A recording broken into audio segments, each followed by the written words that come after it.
And here's the deal. So, do you call it dressing or do you call it stuffing? If it was never inside the bird, it's not stuffing. It's called stuffing if it was stuffed inside the bird. If it was never inside the bird, it's dressing. I will fight you on this. It is stuffing if it was inside the bird. It's dressing if it was never inside the bird. Okay, moving on. Hey, what's up, everybody? John here, Delighted Acres Farm. It is a beautiful Saturday morning, y'all. We had a little bit of rain in the last couple days. The temperature is like 49 right now. It was a little cooler earlier. It is still Saturday morning. Kelly is busy in the kitchen. She got up early today because she put a turkey in the oven. She is fixing Thanksgiving dinner for the two of us. Just for the two of us, because she wants to do something at home. And so we're going to have a Thanksgiving dinner for us. Bear doesn't get to eat it because he's a dog. But this is one of those years where there's a lot of Thanksgiving meals to have. At the first of the month, there's a local Catholic church that does a yearly fundraiser, and they have now it's a drive-through Thanksgiving lunch the first Sunday of November, and that's what we've done the last few years. And so we go down, drive through, grab lunch, bring it home. And so that was one. This last week on Wednesday, our church, we hosted a community Thanksgiving dinner, and it is our church, the Baptist church across the road. So we provided the meat and the sides. The Baptist church provided the desserts, and then we had other churches from the community who were a part of the community Thanksgiving meal and service. And so we had a lot of people. We had roughly 100, I don't know, reports vary, but it's well over 100, probably closer to about 140, 150 people all total that came through and ate. The Saturday before, actually, I'm going to backtrack. The Saturday before, we had a group of about 14 from church that went out just in our little town, and they knocked on every door in town, and they handed out 150 bags of groceries, because it's just, for a lot of our folks in town, it's a difficult time. And so it was awesome that connections were made, and I think some of those folks, they got an invitation, and so whenever they got their door knocked on, they got an invitation to the community Thanksgiving meal and service. And so some of those folks showed up, and it's just awesome because we had that opportunity to just help some people, and to show the love of Jesus for them.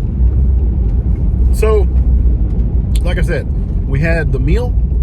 We had about, I don't know, we probably had 5 or 6 churches represented by folks who were there. So we had the meal, and then we had a service where any church represented had the opportunity to sing a song or two, maybe give a testimony. And so I think we had five different churches that had special music or gave a testimony, and then the pastor at the Baptist church gave a message. So it was all across the board. It was pretty awesome because it was community.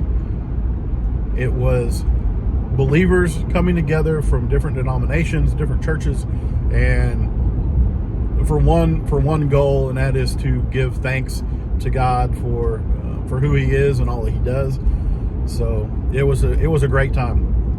So that was 2. That was the second Thanksgiving meal for us. Today, Kelly's making one, and so that will be third Thanksgiving meal for me at work, okay, technical difficulties.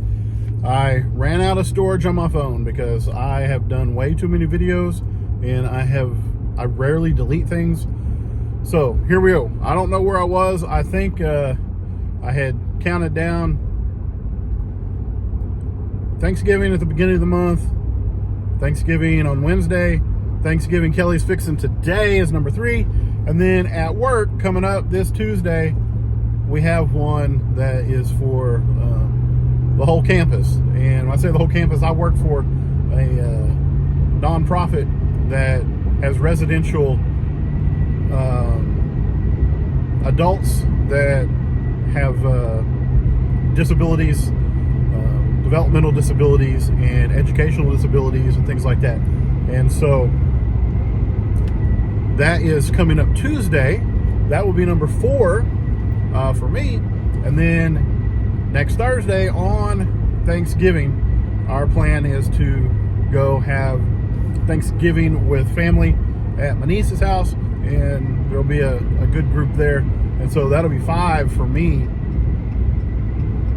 For Thanksgiving, I will have 5 separate Thanksgivings.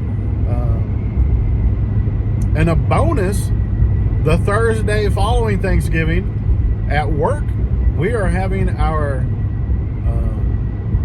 work staff Christmas party. And so that is the big thing every year, where we go to a local event venue. The last few years they have had a local Mexican place cater. It's fantastic. We'll play games. They have door prizes. We get our checks. We typically have some sort of a bonus, which is even better. So anyway, that'll be a good time, and it's just that time of year, you guys. And so a lot of food, a lot of interaction with a lot of different people. And so what kind of things are y'all doing for Thanksgiving? Are you having multiple meals? Are you getting together with family? You have stuff with work? Let me know down in the comments what Thanksgiving looks like for you this year.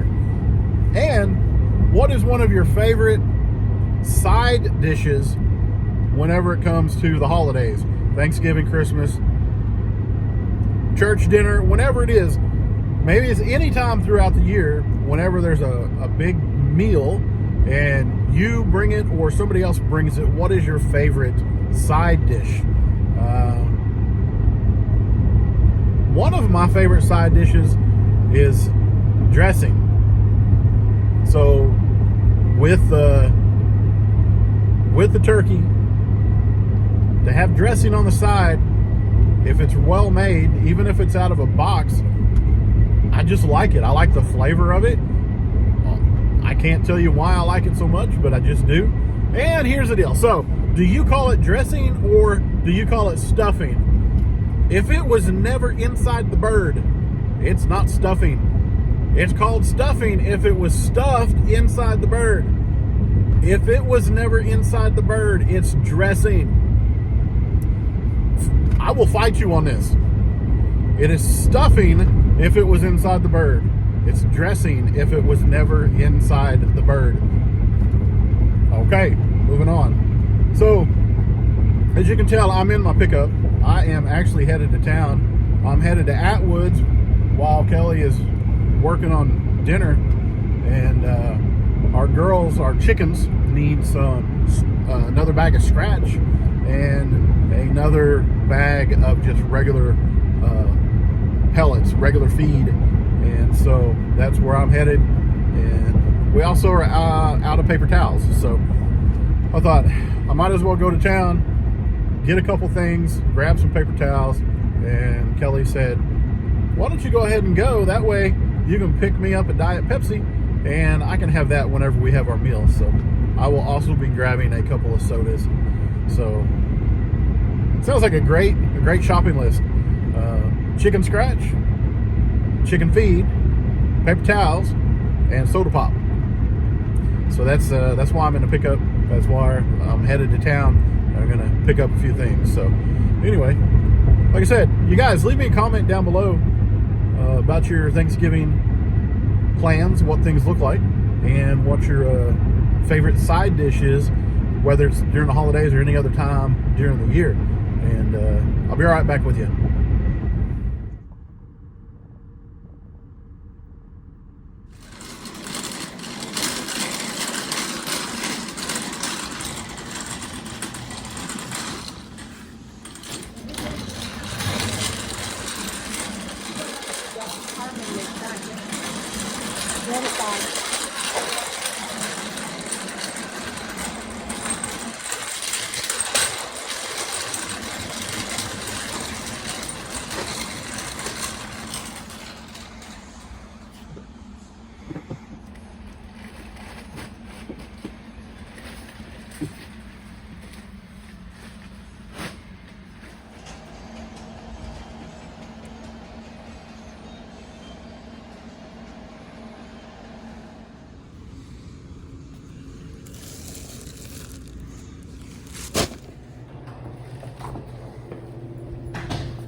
Okay, so I have got all the stuff that I'm gonna get. I've been shopping for the feed, for the scratch, for the paper towels. I got the sodas, and I am headed home as soon as the traffic is out of my way. So there we go. I get out here before this truck and trailer try to get out here in front of me. So there we go. Headed home. Had my fun. Now it's time to go have some food. Y'all ever had mini M&Ms? I know it's not a new thing, but have you ever had the minis? Sometimes I like to eat those more than I like the regular M&Ms, but there's something special about this container right here. Can you hear that? Y'all, these are the perfect size. If you carry quarters in your vehicle, you need to get a mini M&M tube and put it in there, because perfect size. If I go to the car wash and I wash it with a wand, it's easier than digging in my pocket trying to get my quarters. And if there's any other reason why I need quarters, it's just easier. So just a little tidbit from John: buy some mini M&Ms, enjoy the mini M&Ms, and keep the tube. Put your quarters in, leave it in your car or in your purse or your backpack or whatever the case may be. Comes in handy. So while I was at Atwood's, when I first walked in, a friend of mine from childhood, like, we went all the way through school together. We graduated high school together. Stan was in there, and he hollered at me. They were headed out to feed some deer, and it's that time of year, guys. Now, I found out something just the other day, that I guess Oklahoma, the population of Oklahoma deer is roughly 800,000, and that is the largest population that Oklahoma's ever had. And so I believe it, because there are deer everywhere. There are deer where I never used to see them. We have, in the last couple of years, we've had deer hanging out around the house. That was never a thing. They would pass through every once in a while, but now there's signs where they have actually been bedding down up in the trees just north of our house. And so, y'all, if you're out and about and you're in Oklahoma, be careful, because there's a bunch of them. So through the years, okay, so way back in like the 1920s or something like that, the deer population was almost non-existent here in Oklahoma. And through conservation efforts, like, they had to stop allowing deer hunting. And as I say, just right out here in the ditch, there's a deer that's been hit here in the last couple days. Anyway, they reduced the amount of hunting that was available. They brought in different populations from a couple different states and started to grow the Oklahoma population. And over time, through conservation and management, they have increased to a record number. They have changed the amount of days that you can hunt. They've made like special weeks throughout the year from time to time, like an extra youth week or an extra bow week or whatever it looks like. They have made some changes to that, because you don't want the deer population to get too big, because once it reaches a certain size, well, then you start having too many. And if you have too many, then you start to get disease, and then those diseases from the deer can go over into some populations of livestock. And so at some point, it's a fine line of trying to keep one population healthy and so it's not affecting domesticated livestock and stuff like that. So there's a lot of hunters here in Oklahoma, and I don't know where you stand on hunting, but I am all for proper hunting management of the deer so that there is not an overabundance, so that there is not sickness and things like that.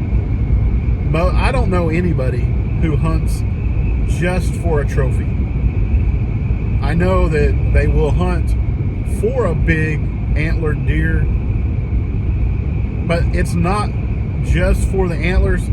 They actually consume the meat, and if they don't consume the meat, they donate it to worthy causes, food banks, churches, stuff like that, just for the needy.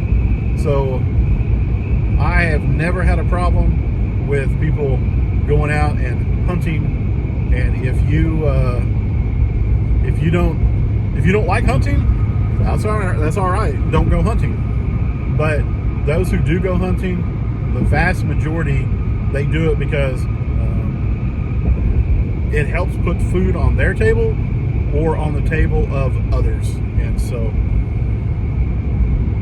anyway, there you go. That's my deal on hunting. So anyway, my friend from high school, that's where I started with that.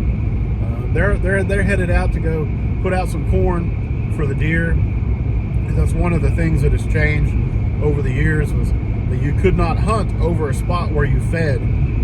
But then they changed that because the population got so big that now you can feed and hunt over that spot. And so they were going to go put out some corn for the deer. So good luck to all the hunters. Also, while I was in there, I saw a couple more friends that have known for a really long time, and had some good conversation. And so you never know when you go to town. When you go to town, you go shopping, you go to Atwood specifically, who you're going to see, that you run into or anything like that. And so I had a good fortune of being able to connect with a couple old friends. So y'all, get out of your house, go shopping sometime. Maybe you'll run into somebody that you know. And if you don't want to run into somebody you know, then stay home. Anyway, I'm on my way home. I'm almost there. I am coming through town, and I got about 5 minutes.